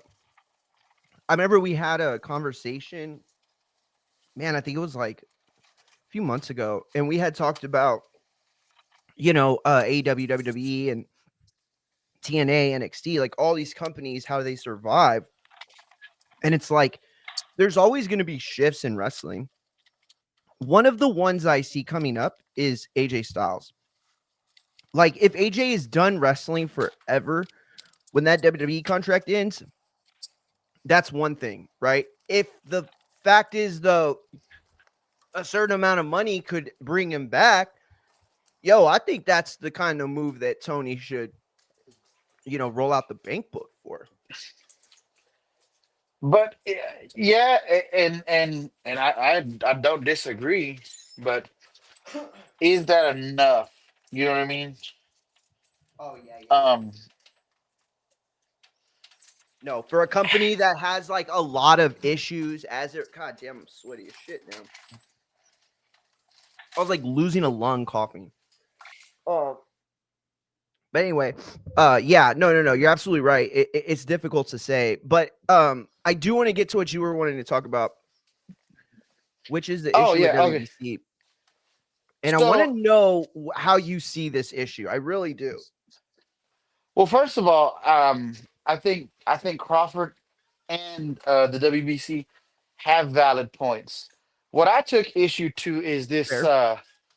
this question of oh, we want to know where the money goes because for one, um, we can Google that, and you can Google all those finances. And my biggest issue is it wasn't just Abe, but so many people were like, "Oh my God!" But why did Mauricio have to go to social media and blast Crawford? Right, that was another thing, right? Yeah, Mauricio didn't make a social media post. Mauricio made the announcement. And Mario, I don't know how much I know Abe covers, but I know you for a fact have done this boxing media for a very long time. yeah. As soon as he stepped off stage, what do you think happened with all that media there? They all went on social media. All those clips went on social media. So this narrative that Mauricio went out and blasted Crawford, no. The initial announcement was, "Hey, we've decided for financial reasons to strip Crawford." Now, when I who had the first video? Was it Fight Hype? I would No, I assume think it was because they're usually boxing scene. I think it was. It somebody, might right? not have been though. They It was stuck a somebody. camera in his face and they wanted him to delve more into it, and he said XYZ. Um, Now sanctioning bodies, and first of all, too, like let me not sugarcoat it. The WBC followed this up with some real bullshit in the Yeah, following for days real. because For Fulton real. Fulton missing weight, and now we're just gonna make you an interim title fight for the weight class above is Yo, fucking that was insane. wild. And did that without sanction. Wild. So let me be clear. I'm not a Mauricio Yeah. shill. I'm not a WBC shill, but we need to be honest about the facts at hand that took place in that situation. I'll always admit that when it comes to the people, because there's a lot of people that are full of shit, right? There are a lot of people that are full of shit. Like a lot of people will be like, "Oh, I'm a moderate." No, you're just too much of a pussy to say that you To agree to, with to stand on Republicans business. or you agree Yeah. with leftists or whatever. You know what I mean? And so then, but when it comes to UMEX, you've always had the same like you've always come from the same place, right? This idea of you are Consistency. just asking questions. Like there are very few people out there, very few, that are actually just asking questions. They're really trying to start a narrative. They're really using like political ploys and talking points to like have other people essentially take sound bites and run with them and stuff. I don't believe that's what you're doing at all. Not even a little bit. In fact, you could argue that it's the same thing you're saying, because if you were to have any narrative, it would be the narrative that you'd want to see, like Vince, or not Vince, obviously, like Triple H and TKO and WWE and Prosper, which is, I think, directly connected to the Crawford fight to a degree, right? And so the fact that you are really just asking questions, I can absolutely appreciate. That's why I never felt like you were pom-pomming or anything at all. I do think you're wrong about this one thing, right? And it's that, because I agree with a lot of what you were saying, but this one thing is Mauricio Suleiman knew full well what was going to happen on this day of the that they had their meeting shit or whatever country it was in this time, and he knew he went there with an agenda, so he was going to have like X amount of talking points, right? Sure. And all these talking points were centered around this mainframe idea of what he was doing. He was trying to like make an example of Crawford, right? Here's the thing. He could have come to Terrence. He could have said, look, you haven't paid your fees. At the end of the day, I'm not like, why embarrass him at that point? Like, why even talk about the situation at all? If your belt is about keeping it with money, or money being the precipice for earning it, then you have to change, first of all, what your mission statement is. But second of all, you are politicizing the issue, right? To suggest that not paying it somehow is taking out of the pockets of broken down fighters that are treated terribly in the sport. But see, It's that's where I have ridiculous, an because issue. no one knows that. No one Wasn't knows that at all. That's where I have an issue, though. Is that's not what he suggested. That's how you guys have interpreted it. The person asked him, "What do we use these fees for?" And he said, "Well, we have this. We have to pay these fees, and then we have a fund." He did, and I've rewatched that video because I've heard I'm this. gonna Oh, rewatch it. he's saying that he never said Crawford took that away from them. He just said these are what we use the funds for. Somewhere along the line, it's like the telephone game. So he's saying Crawford took the. No, that's not what he said. He said you asked, what are these funds for? This is what we have. We have the Jose Suleiman Fund. We have fighters that come up. Now, again, to your point, yes, of course, he knew once he made that announcement, that's going to be all the questions he's asked about, obviously, right? But also, and what has the agenda been of Tricky Cheek in the ring? I mean, this is deeper, and people don't want to hear this, but the fact of the matter is, especially after his little video, Crawford, he's a pawn in this game. When he ends his video with, the ring belt is the only belt that matters. Hey, Turkey, I hope what you got planned happens. Let's get these guys out of boxing. That didn't just start. There's been issues already surrounding bodies, obviously, with Zuffa boxing, and we know who Bud is aligned with. Keep in mind, like I said, according, and it's all a he said, she said. It's a big mess. A lot of it's innuendo. A lot of it's, people assuming. I will say that a lot of these assumptions have been right so far. You know what I mean? Like, people have absolutely clocked TKO's movements, Turkey's movements, Saudi's movements, in all of this. You know what I mean? Yeah, and so the battle lines are being drawn here, right? And I'm gonna say it, Crawford is being used as a pawn. For his sake, he's got to hope he's on the right side of history, but also too, like Errol Spence said it best. Errol Spence was like, "Well, and it's true. He did bring that up in their press conference almost 4 years ago. Hey, where do these go?" Crawford didn't speak up then. Crawford didn't stand on it then with him. Spence stood there alone on that stage, and and called out the sanctioning bodies. Hey, y'all are taking all these funds out of this mega fight. Where is this money going? And another point Errol said this past weekend was, why didn't you address it with Mauricio ahead of time? And why, just be honest. Say, hey man, I only intend on getting this title to accomplish 3 times undisputed. You know, and it's a look, man. People got on my head about this the other day at TBV when I brought this up. This isn't new for Crawford.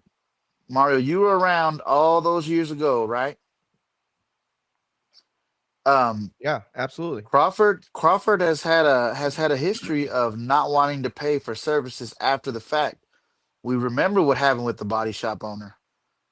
Oh, yeah, I forgot about that actually. Yeah. So whether you want to get mad about it or say, oh, first of all, somebody said, oh, it's because he's Mexican.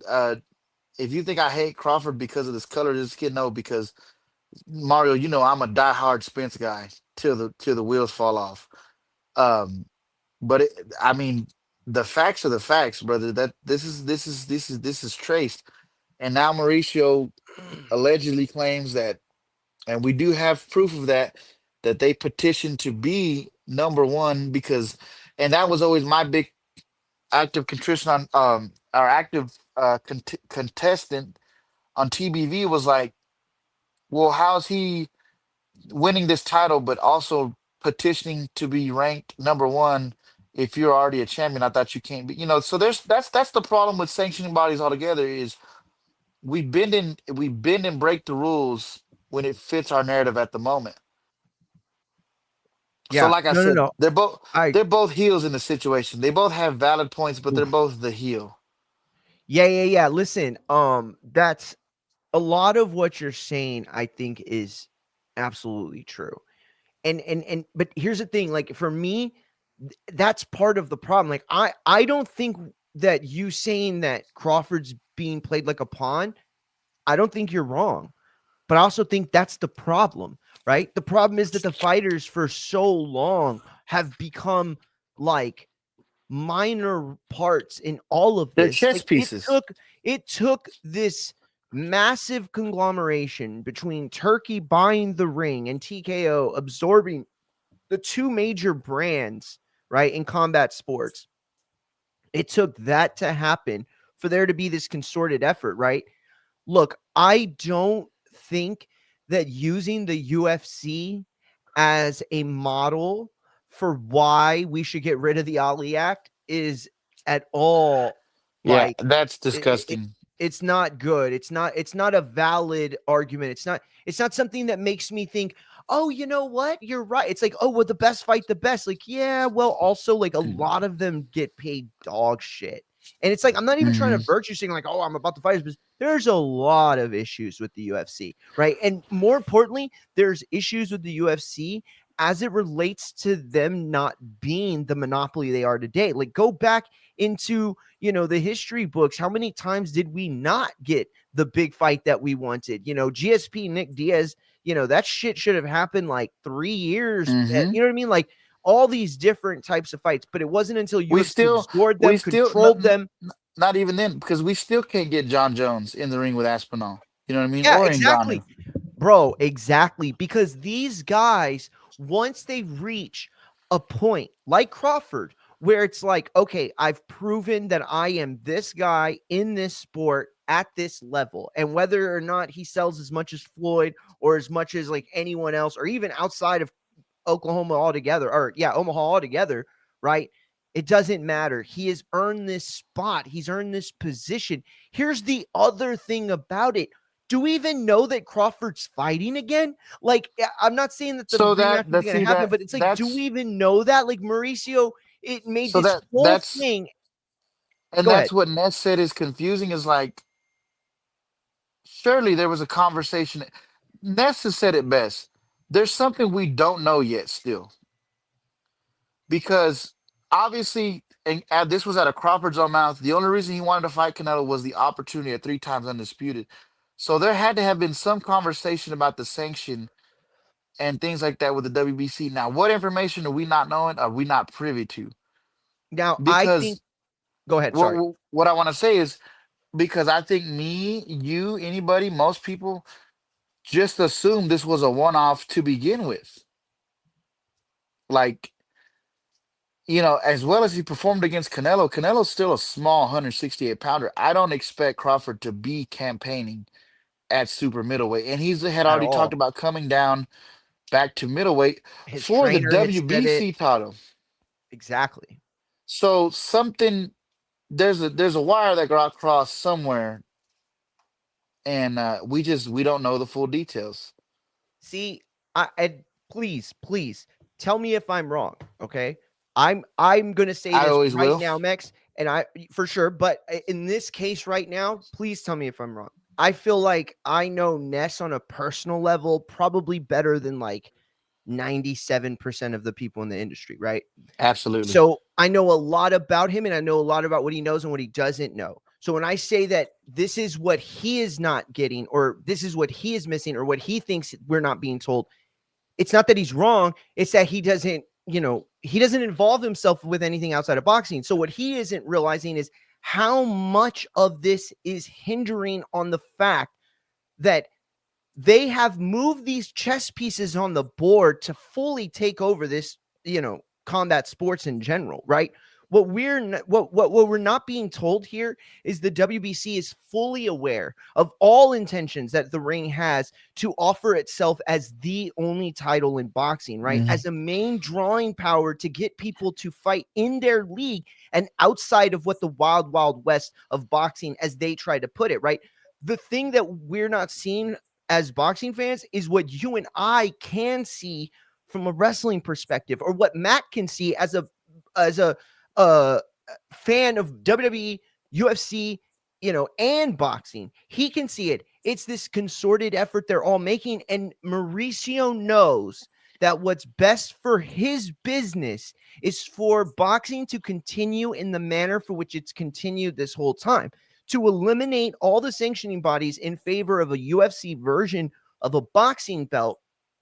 Absolutely kills his business model, right? And that's the one thing with D-Style that I disagreed with. Everybody keeps saying, and tell me real quick, tell me what you think. Is the WBC a business or not? So many people have been saying, no, it's a nonprofit. Some people say, no, a nonprofit that acts in this manner is a business because they're doing business-like things that make money. So exactly. So me, what is the WBC? Are they a business? Are they a nonprofit? Is there a distinguishment? So that's the thing is even a nonprofit, you have business expenses. They have a payroll. They have bills. Jen, Which Mex is why has been on the show a bunch of times, bro. A bunch of times. And I would literally ban him before I booted him. I would literally ban you before I booted him. So shut the fuck up. it's wild. Bro, why are hating. people in the chat saying you're racist, bro? I told you it's because of what I brought up with Crawford. Yeah, it's got to be that. It's because I said you have whack, to because we bring Ness up don't ever facts. tell him shit. I don't give a shit, bro. I've done this a long time. Yeah, but you, the people who know me know. That's not what we should. You know what I mean? You're right. No, I know you're right. Go ahead, say what you were gonna say. I'm sorry, I shouldn't. But regardless, so they act as a business in a certain point. Listen, so you're very valid in everything you just said, but that's where I agree with Ness. It's like, but why would Mauricio's going to protect his business?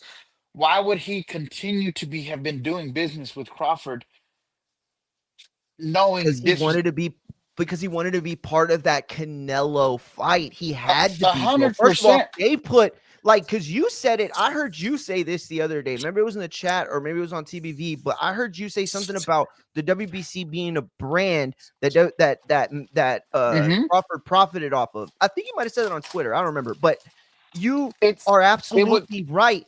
But that brand is what's at stake. So listen, but that's what I'm saying is you don't do that without some kind of. That's what I'm saying. That's what I agree with Ness.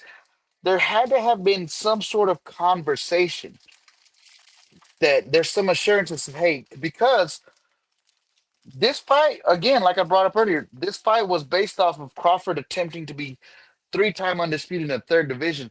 Without that WBC belt on board, they needed each other. That fight, if he doesn't if somehow no foe, there's going to be an agreement and we're going to get paid.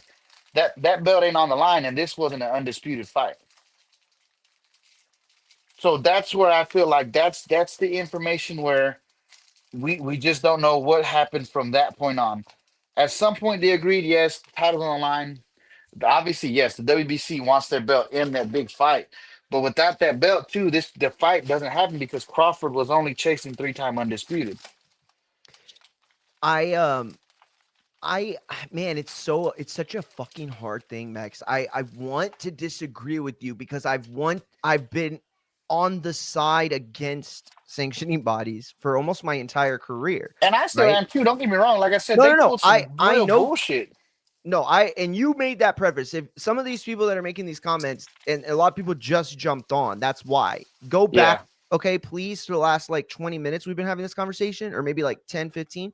And listen to the whole thing, right? Mex has been extremely fair, okay? Extremely fair. Not once would I say that he's attacked Crawford, nor do I think he's pom-pomming for the WBC. I think you're asking honest questions. And what it boils down to is if Crawford took this Canelo fight, knowing that Undisputed was a big part of it, so the WBC had to be a part of it, and he took the fight with all the same sort of, contracts and innuendos and all the things that are normally given for that fight, meaning that he knows what the WBC fees are. He knows what is to be paid. He knows all that, right? And he made that deal and he didn't pay it. That's like the crux of it. And like, if you position it that way and it's like, oh, he was a man and he went against his word. And it looks bad. But you know what else looks bad is Mario, and a lot of people, but me and you have been doing this a long time. What's confusing to I know this got to be confusing you because it confuses me. I know it confuses Ness. Anybody that's been in media, the fees are usually taken out in advance of the event. That's where I think there's so much of even me and you, like, we just don't know what the fuck's going on because this is kind of strange. Well, I'll tell you that I know that there had been certain fights where Floyd didn't pay his WBC fees and then would later put up an amount for them that would be like probably a little bit more than he should have owed. And so we've seen it at the top level. I think a lot of people, what they have a problem with is they don't think Crawford's big enough to do what Floyd did or what other guys like Floyd did. I think that's a lot of what people are upset about too, which is, and I think that's the whole issue is Crawford is bigger than the belt at this point. I think so. If you're on the side of the WBC, right, like some people are, I think their argument is you still needed him to get there. At least, pay what you owed, and then going forward, you're bigger than the belt. See, and this is where I feel like it's nuanced, and this is why I think like guys like De La Hoya are so full of shit, because it's like, yo, Oscar, don't tell me that the Go ahead. I'm sorry. Yeah, I'm gonna agree with you because I think we're on the same line. Because remember, Oscar was mad at the WBC when they called out Canelo all those years ago. Exactly. So it's like I said, with these things, it's when it fits. It's like anything else when it comes to these sanctioning bodies. It's when it fits the narrative. It's when it fits you. We talk about the WBA, what benefits Al. That's all these sanctioning bodies. What Bob orders, what benefits Al, like what benefits Canelo. Like these, that's the problem, and that's why Turkey and the Ring can come in and be such a threat because you guys have no control. Word. And I will say this though, real quick, because there's a few people that have made this comment now. And shout out to everybody on Twitch, shout out to everybody on IG. What the fuck? Oh, damn it. We lost IG. Sorry, guys. But anyway, some people have made this comment, right? And they're talking about like the racial aspects associated with this story, right? And so like from your perspective, Mex, I don't feel any of those tones associated. right? And now I've known you long enough where it's easy for me to say that, but I'll be honest, I think anybody who has gotten that from you from this full spot on the show today, I think they're looking for that shit, right? I think they're just Yeah, they got some you're other looking to beef be a or other victim. shit or whatever.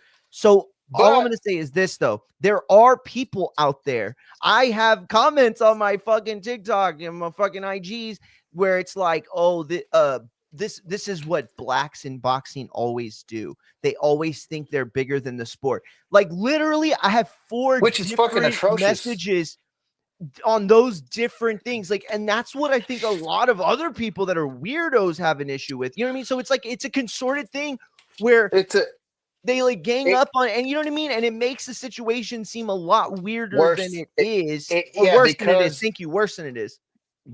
you get that right, and then like it's gonna sound like I'm out here being the Crawford basher, but it doesn't help when Crawford comes on his live and says, "Oh, you were mad because I beat Canelo."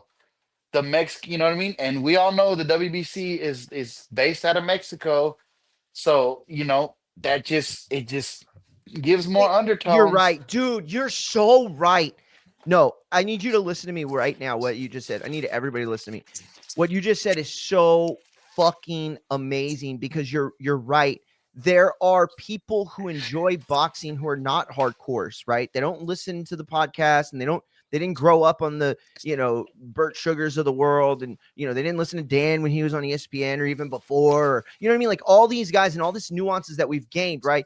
So we know that when Crawford said, okay, so what people hear when Crawford says what he says, oh, I beat Canelo, that turns it racial for a lot of people. It's like, oh, yeah, you're saying Mexicans stick together. Mexicans, oh, yeah, you know what? You're just a Floyd. And it's like, bro, he literally did a lot of different things than Floyd ever did, made boxing way better than Floyd did, I think, more Yeah, exciting wise. that, But that's what's real nuts to quick, me. though, but you and I and a lot of us that have followed boxing for years, we know what that comment really means. What that comment really means is that boxing, what's popping is Latin stars, right? Specifically Mexico's. Canelo is the cash cow. Canelo's been y'all's cash cow. You've bent over backwards. You've overlooked certain drug tests. And at the end of the day, you catered to this man to the point that you never thought I was going to really beat him.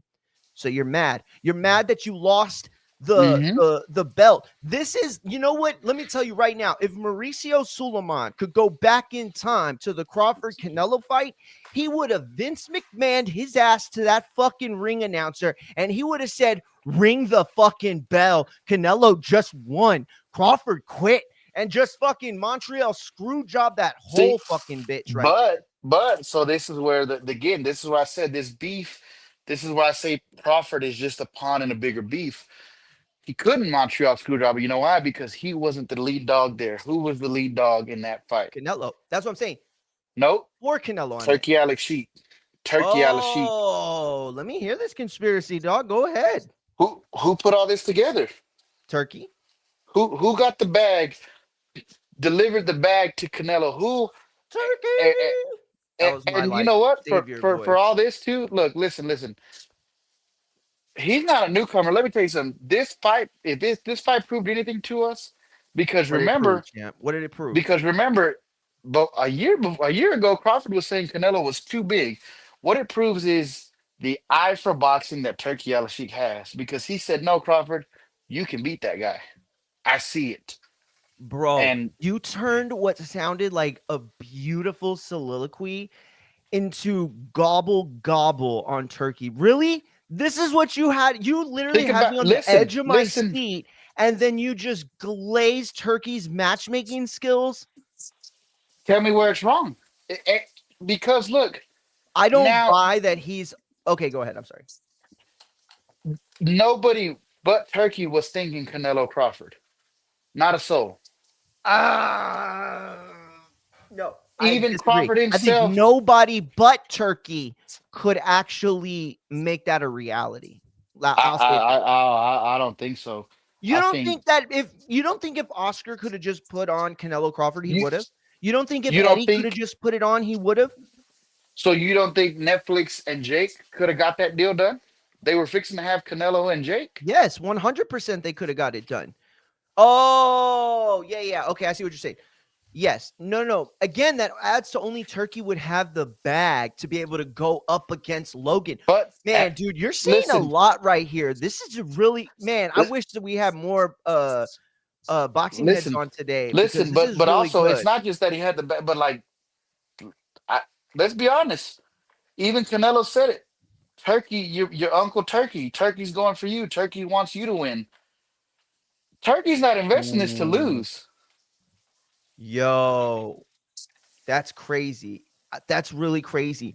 So, like, I get where you're going with this, right? It's like only Turkey had that bag. And if you look at it, what you're saying essentially is like, because when you look, you go ask ChatGPT who the biggest fighters in the world are, Jake Paul's in that list, top 3 for sure, every time, right? As Amongst he should Canelo, be. Tank, AJ, as he should be, as the numbers direct it to be. I'm not somebody who's against facts.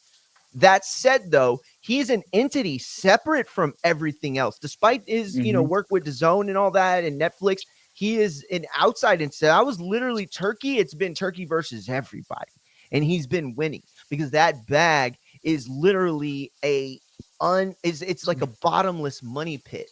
You know what I'm saying? So it's like, I don't know. At this point, everything you're saying makes me wonder now, can TKO afford to lose this one? Can they afford to lose what they've put into boxing? Could they just like if they lose, right? If they Hmm. lose everything and they don't get things the way they want, do they have enough skin in the game that they can't just go, fuck it. Let's just worry about the wrestling and the MMA. You know what I mean? I wonder. You're making me wonder. But Because I mean, look, and like I say this, it was, and I could be wrong, but this is just my hypothesis. This is my thinking, and obviously, it's all hindsight, but it looks like it was a perfectly laid trap to, in their minds, knock off the top dogs who had a. I mean, let's be honest. The WBC was kissing Canelo's ass and was going to do what he wanted until the day, and they still will. But you knocked him off. You laid the trap. He said, hey. He said, hey, give me 200 million for Benavidez. And Turkey says, no. But we'll give you 150 or whatever it may be for Crawford. And Canelo took that fight thinking, I can beat this guy. He's too small. mm, We all thought that. We all knew that he said it. And he got beat. The trap was laid. You have to have faith that Crawford can beat him. You have to know deep down that he can beat him for you to lay all this is an investment into the future of the company mm, because Canelo proved also he's not good. They done business together, but he's not like these other fighters act around Turkey mm. because Canelo is the name. Well, now we knocked him off, and our boy, who knocked off the PBC's guy and the rest of boxing's guy, now we have him on our chessboard. It's a perfectly laid Word. trap. Word. I like that, bro. I like that a lot. That's nice. Listen, I'm gonna let you go, champ. I Cool, appreciate but you tapping in. I appreciate every single aspect of this that you broke down. A lot of clips here, champ. I appreciate it. hey, real quick, because I meant to. I was texted this about, and I said I would ask, so I'm a man of my word, and I'll ask. That way, it's on audio, so I can just send it over. There's a rumor, a heavy rumor, that Mario Munguia is thinking about making a return to Border Wars. Can you comment on that? Yo, champ. And the You main man asked it. himself texts me and asks me and says, "Is Mario wanting to come back?" And I said, "I will find out for you." So, Yo, the Mario, the are you coming back? Is Yo, this the true? rumor mill is just popping. Let me tell you, first and foremost, I want to have a longer conversation with you about this, but yeah, the rumors are true. I feel like I haven't lost weight for no reason. I feel like there's a bigger reason there. I feel like 2026 could help me capitalize off of the growth that Border Wars has had. I participated in Border Wars at a time, I'll be honest, where it was the least valuable product on TBV, right? Obviously, the show's always been number one. I feel like Boxing Bars was bigger when I was on versus Border Wars, Hmm. right? That said, I feel like the time is right for me to utilize my current brand and product and space in the to capitalize off of that. And you know, I really wanted to start streaming from the gym. I really wanted to start putting out like gym stuff. And I felt like, why am I doing it? Like, I'm just trying to like show everybody how much weight I lost. Like, what am I capping? Like, who's that for? Right. I'm not trying to fuck nobody. Like, I'm happily married. And so it's like, there's got to be a reason. And Border Wars, boom, it hit my head. That's the reason. That's awesome. But yeah, I want to Well, talk to you about it, man. yeah, we will. I'll say just, hey, man, I'll pass the word along. As long as you're going to get your book, we'll take it from there. I do know March in Orlando is the Actually, next do one. have my book. Ness said that it's super Ooh. easy to renew it because I'm sure it's expired. It's been about 8 years now. Oh since yeah, I've and had it's it the back end of there. the year too. So get that done. Look, because I would love to fight in the same card. I know we're working to finalize the rematch with me That's and Santi. part of the conversation that I wanted to have with you, champ. That's right. Yeah, so we'll talk about that. All right. Before I go, also, when it comes to Border Wars, Quan, where's your book? Show your book. You blew the weight for the Marvin fight. Look, it's cool if Damn. you want to beat the champ, but you didn't make the weight. You're not the champion unless you prove to us with the book. So hashtag show your book. Make sure it's trending everywhere. Mario, I'm gonna let you go, man. Champ. Appreciate you letting me jump on. I've talked to Matt. When I move to this house after next year, I'm gonna really buckle down and make a day or two. I'll be on TBV more. I'll be on here more. So I won't be Champ. doing my own show, but I'm gonna be just, guest Hell sniping yeah. wherever I can, brother. Bro, and you could just put the clips out like that. That would probably build faster than an actual show would, actually. Yeah. But all right, man. Champ. All right, man. Take it easy. Appreciate you.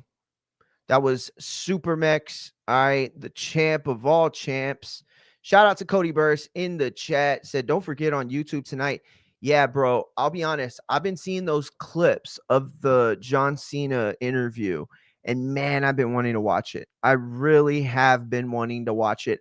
I'll say this. I think that the timing of the Rogan interview is kind of perfect.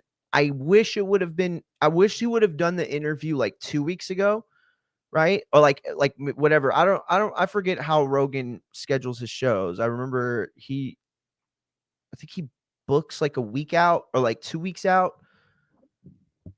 Whatever. But I wish they would have been able to have it last week so that he could have had the full run cycle of the news, and then get to this tonight, because tonight's going to be more of like wrestling, right?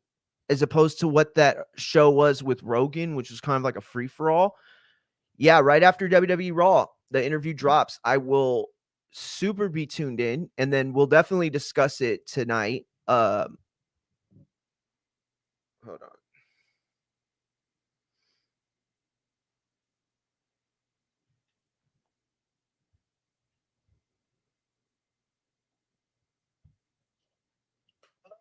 Yo, did you call? Yeah. What are you doing? Live. Oh, okay. Yeah. Did you want to jump on? Yeah. You know what? Maybe I'll go by. Okay. Well, hit me up. Let me know. Well, do you have any? What's it called?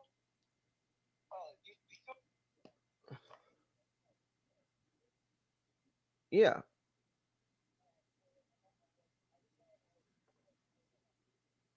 Okay. Later.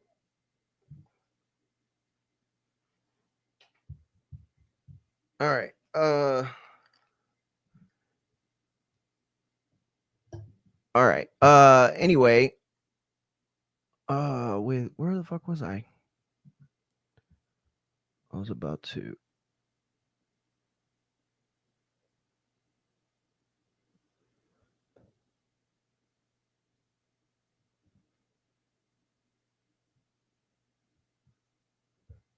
All right. So I want to get back into the John Cena conversation. It's a shame, I think, though, that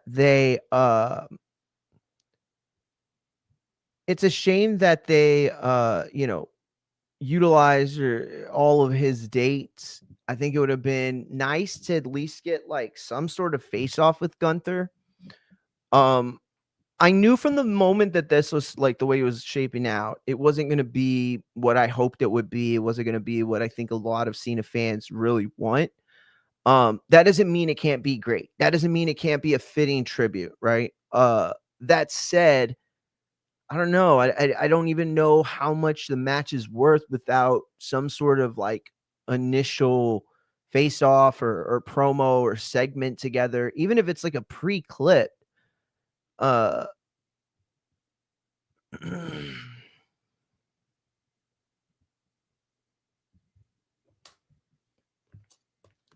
um yeah, it just for me feels like it falls a little flat, right? You have a lot of people expecting or wanting something fitting for the final showdown, right? The final match. Um, Hold on. I want to down real quick.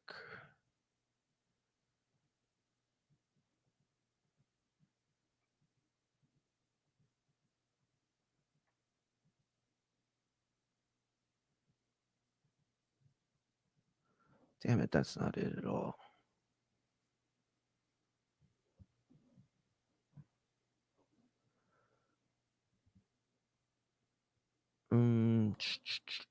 Yeah, I saw that too. It was AJ Styles' son.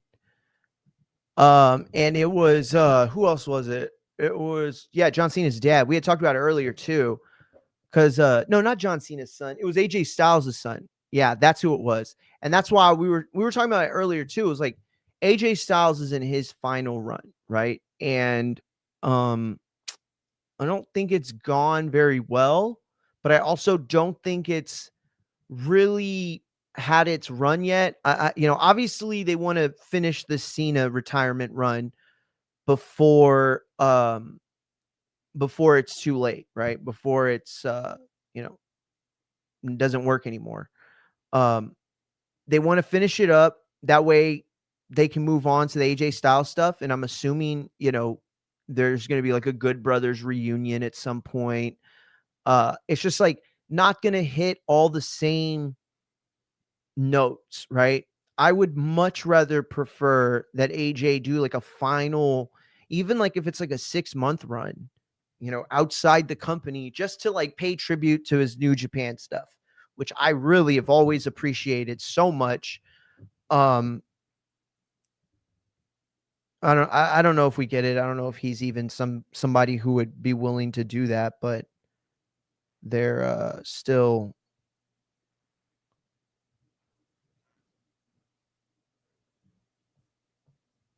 Yeah, I don't have it though. Like it's not even a situation where I think, oh, you can't really say what is going on. I mean, I think personally, John Cena's final match, this is like all they have left for the rest of the year. I mean, I don't expect any other, sort of bookings or anything like that to happen from this point forward. Like, why would they? Especially that they have Braun Breaker and CM Punk, wrestling January 5th in a match that I'm certain I feel Breaker's gonna win. Or at least I'm not certain, but I'm leaning much more to a Breaker win than CM Punk retaining, especially if the rumors are true that they're going Roman-Cody. You have to assume Seth is not going to be, in any plans for Mania. You have to assume that Breaker is going to have at least the night one main event, I'd assume. But if they're going to run Cody Roman 3 back so soon, only a year removed from not doing anything with them, like, I don't know. I just think that you could have more time to space it out. Like when that match were to happen, they need to pull out all the stops. It needs to feel like a big fight. It needs to feel like Joshua fucking Fury. It needs to feel like a Joshua Fury fight would be in the UK. It needs to feel huge. You're talking about the two biggest wrestlers, right, in the world, certainly in the company, wrestling to decide the rubber match. Like, how rare is it in wrestling that we actually get these defining matches, right? And that kind of brings me to the whole thing surrounding like Mania and the booking and where we were this year. You know, Matt Machine Gun, he called it a scratched year, right? And I think that was such an accurate way of putting it. I don't think it has to be that though. I don't think it has to be, you know, a scratch year or anything like that. I think that it can be a situation where you have people get over that you continue to push as you work away from like main narrative rosters, right? So like Breaker gets over on Roman this year. I think it has to happen. I think Cody dropping his spot as a face probably should happen. It's like a lot of different shakeups. And the reason why I think some of these shakeups just don't happen is because the political nature of wrestling has only increased. At a time where I thought Triple H was going to come in and he was going to be a guy who was more direct about his vision for what he wanted, more direct about his approach, right? Like I heard Wrestle Talk talking about this the other day. They were like talking about long-term booking and how long-term booking's never like a thing where it happens like, you know what I mean, for a long time. What's going on? Ash, is that you? Oh, you're on mute. Hello, it's me. Hey, what's up? Oh, not not much. I just wanted to call and talk about a video I saw about John Cena. It was a younger guy, probably like, I don't know, 25 or so, and he was scolding other men that I assume have been making fun of the wrestling fans that have been crying about John Cena leaving, specifically I've male seen that. fans. I've seen that. And yeah, I found it very interesting, like it's just crazy because part of camaraderie between men is sports, is wrestling, is all of those things, but not all men, most men take sports really intense, and so it's weird to see men like making fun of other men being upset about John Cena when sports are such a big thing in the male world. You know what I mean? Very much so. Very apropos. Thank you for that. Yeah, I actually would love to discuss that just a little bit. I appreciate it. Was that it? Yep, that was it. That's all I wanted to. Okay, thank you. All right, I appreciate it. Yeah, listen, I actually if you could send me that video, that'd be great. If you're still listening. I will send it Uh to you shortly. awesome. Thank you so much. So yeah, that's interesting. It's very interesting to me why so many people find it or like have a problem with the Cena fandom. Um, it's weird. Like, I mean, because here's the thing: like, I can sit here and fully admit that I was part of the culture that absolutely despised John Cena and his dominance and his reign and the constant, you know, favorable booking that he received. You know, I was part of the John Cena sucks, you know, fandom. Um, but even I today, right now, can see the value of John Cena. I can see what he provides as a character and even as like just as a human being, right? He just seems authentic. I don't know if a lot of people saw this weekend, but he did like a camp with Bailey, or like it was like Bailey's camp, and they invited John Cena. He supposedly stayed there for like 8 hours and just like, you know, shot like he was just like shooting the shit about wrestling with people who, you know, that information is more valuable to them than anyone in the world. You know what I'm saying? Like, it's one thing to like go on a podcast or like whatever, but it's another thing to like have these connections with people like that. You know what I mean? And like, you're not going to tell me John Cena, you know, does like has enough off time, right? This is a guy who's like does everything. I watched this show on Apple TV called Plurbius. It's an awesome show. I recommend you watch it. If you like Breaking Bad or Better Call Saul, you'll love this show. It is awesome. Also, if you're a fan of sci-fi or Rick and Morty, you'll love this show. It's so good. It's about like an alien virus takes over all of the world, and only like 11 or 12 people aren't infected. And so this virus, it like connects everyone in the world. So they're all the same person. So it's like you're talking to like 5 people, but they're all one like host. You know what I'm saying? It's kind of hard to explain. But anyway, John Cena was just on this show like this past week, the newest episode on Friday.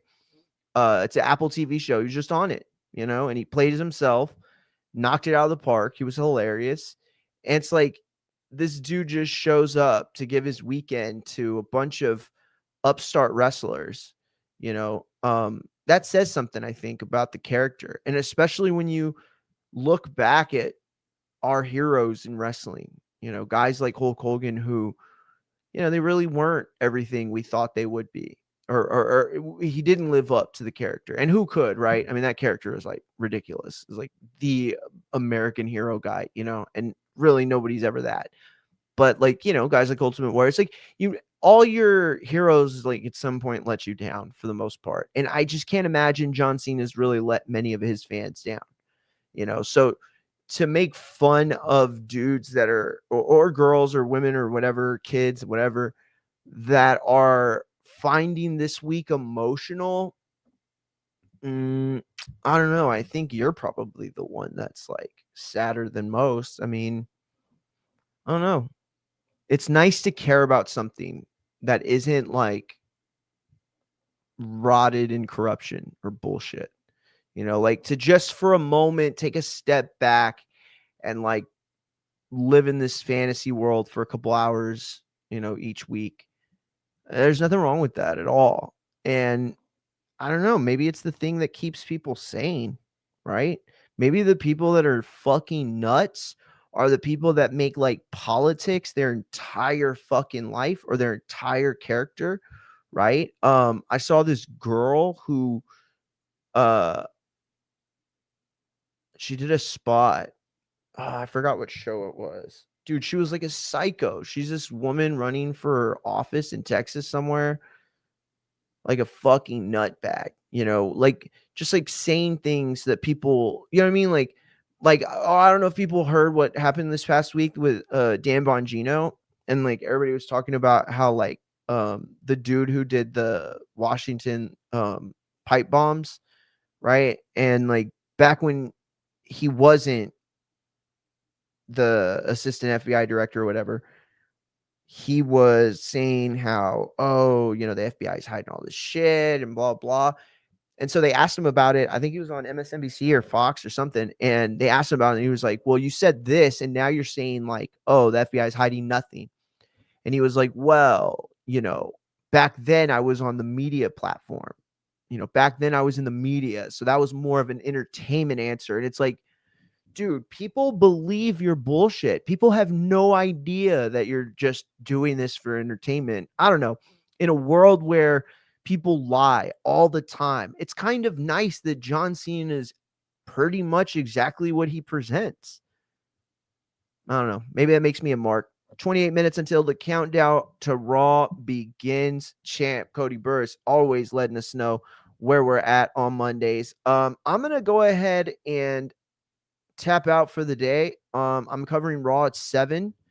So I want to make sure that everybody is or I want to make sure that I have the time to you know, get everything clipped and everything. So appreciate everybody that tapped in. We'll be live tomorrow. No Twitch stream tonight. So I know it sucks, but we got a couple things going on in the background, a couple other projects I'm working on too. So yeah, appreciate everybody that tapped in. Make sure you hit the like, make sure you hit the subscribe. We're on Facebook, YouTube, TikTok, Twitch, X, and IG. I mean, I don't even know if we're gonna be on IG anymore. This fucking thing like literally goes out every single time. Oh, somebody else is coming in. Hell yeah, Matt. Let's run that collab this week, champ. I'm down for sure. I think we're gonna have D-Style on tomorrow. Hopefully he was working today, so couldn't tap in, but I really want to get him on talk about Cena, get his takes on this final week. And yeah, probably just going to be bringing a bunch of people in tomorrow. We're going to do my top 3 favorite Cena moments. We're going to dig into them.